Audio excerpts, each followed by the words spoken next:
Simona, thank you so much.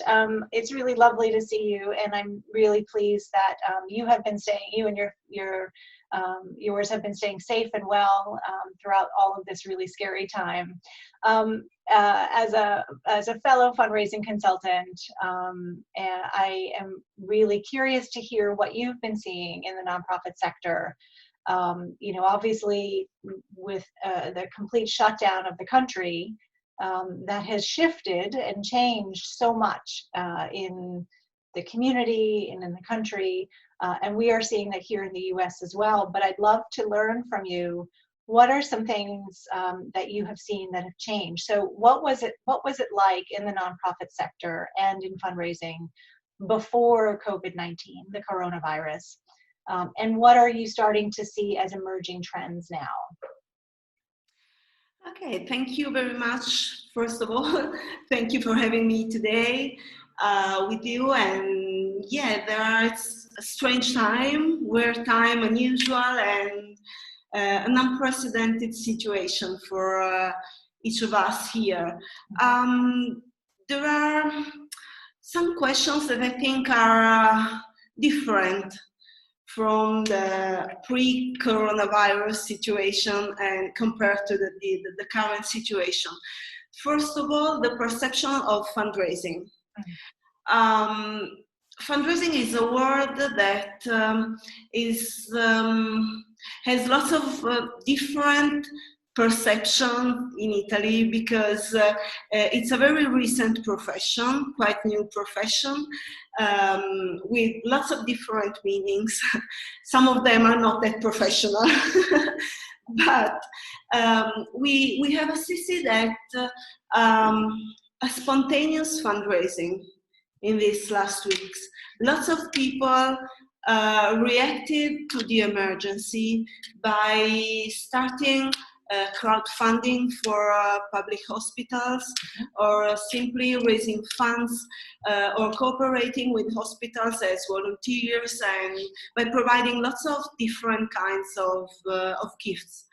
And it is something that is very typical of Italy. We usually react very quick and fast and with lots of heart to this kind of situations. What we have been learning from this situation is that fundraising is something which seems natural for people in a certain sense.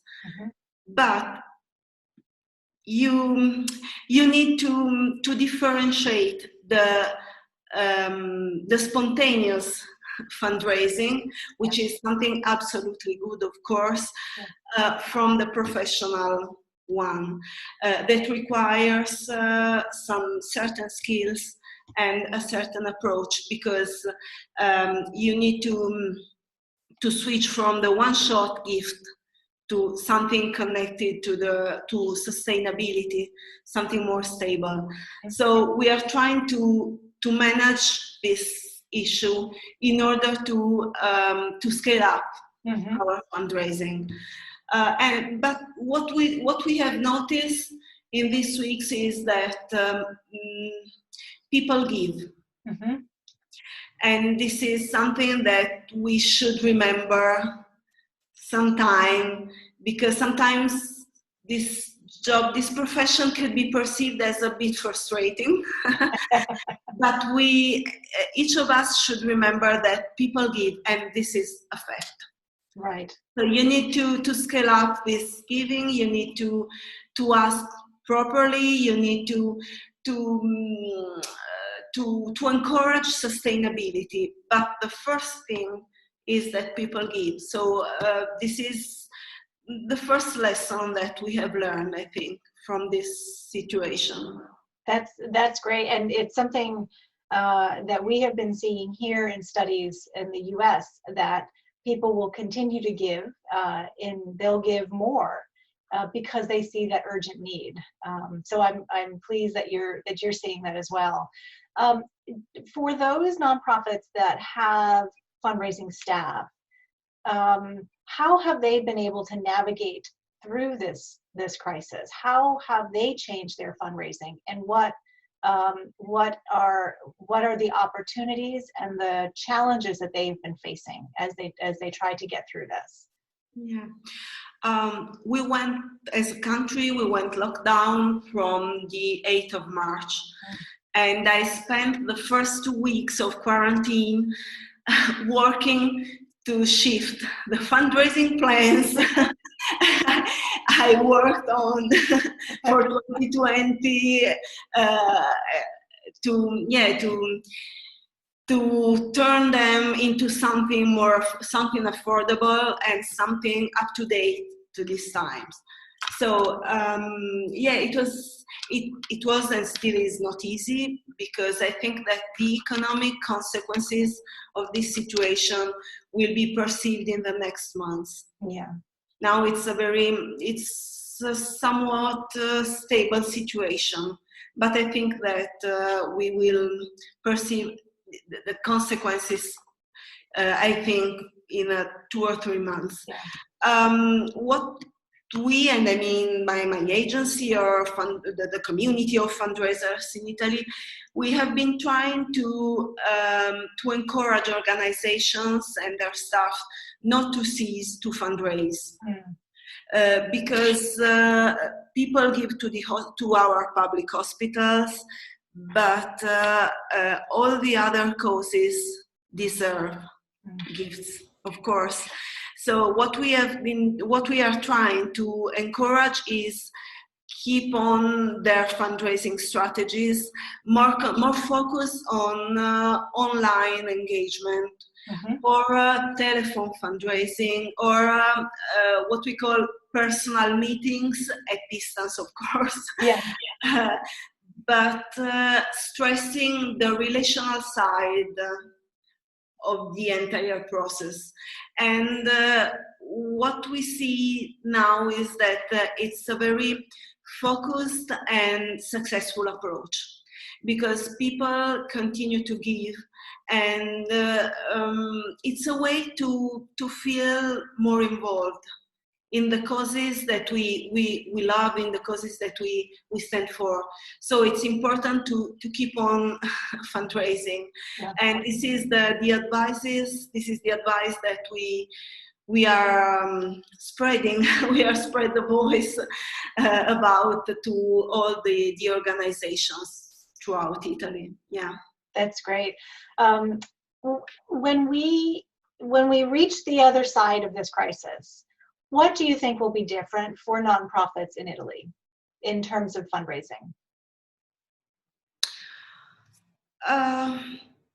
To be honest, I think that we are learning how to go digital. Because one of the most common saying in Italy is that people have some difficulties in managing digital fundraising. I mean, from the side of donors. The truth is that lots of people can use digital tools to donate. So this is something that we are learning. So this is a very, I think, a very interesting topic to work on for the future. But from my point of view, the most important thing is that we have reinforced, and we are trying to reinforce and to strengthen the relationship with our donors. And I think that this focus, the stress on this point, keep things personal, keep things focused on your people. I think it's one of the most important points to advance fundraising, even in difficult times like this one and the next period, which I think could be very difficult. Yeah. Right. So it sounds like it's really encouraging more digital fundraising and making it easier for the general public to contribute in that way, but also continuing to work on that relationship fundraising, that one-on-one donor relationship building. Yeah, take some time to phone your donors, take some time simply to ask them, how are you? Are you safe? What about your family? Genuine relationship, which is, of course, the most important and beautiful part of our job, of course. And I think this is the right time to work on this. It's something that most of the clients I'm working with are doing, and this is the most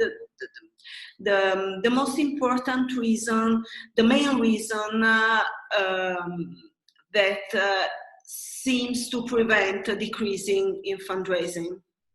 That's right. That's right. That's the fundamentals. Those are the important fundamentals of how we do our work, is building that connection with our donors. So, I think I absolutely agree with you that this is, if anything, this has taught us, even here in the U.S., we've got to continue to build those one-on-one relationships. So, so it's great to hear that you're seeing this as well. Well, Simona, thank you so much. I really appreciate you learning some of your experiences, so we can be able to spot trends here in the U.S. And to continue to share what we're learning across the world. So thank you. Thank you very much.